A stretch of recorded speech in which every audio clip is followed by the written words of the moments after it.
જમવા બીએસયુપી મકાનમાં છતનો ભાગ ધરાશાયી થતાં એક વૃદ્ધાનું મોત નીપજ્યું હતું, જેના કારણે ઉશ્કેરાયેલા રહીશો પાલિકા કચેરીએ મોરચો લઈને આવી પહોંચ્યા હતા અને ઉગ્ર રજૂઆત કરી હતી.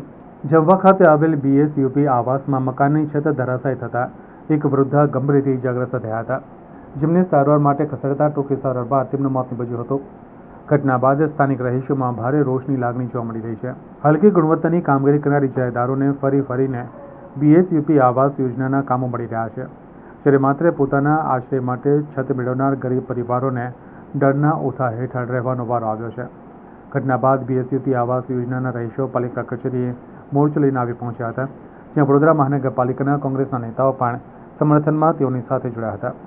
હલકી ગુણવત્તાની કામગીરી કરનાર ઇજારાદાર તેમજ તેને મંજૂરી આપનાર અધિકારીઓ સામે કાર્યવાહી કરવામાં નહીં આવે તો આગામી સમયમાં કોંગ્રેસ દ્વારા ઉગ્ર આંદોલન કરવામાં આવશે તેવી ચીમકી ઉચ્ચારવામાં આવી હતી.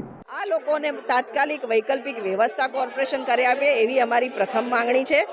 સાથે આ આખી યોજના પર વિજિલન્સ તપાસ બેસાડવામાં આવે. તમામ ભ્રષ્ટાચાર અધિકારીઓ, કોન્ટ્રાક્ટરો અને તે વખતના જે પદ અધિકારીઓ છે કોર્પોરેશનના, એ તમામ પર કાયદાકીય કાર્યવાહી થાય, ભ્રષ્ટાચાર ખુલ્લો થાય.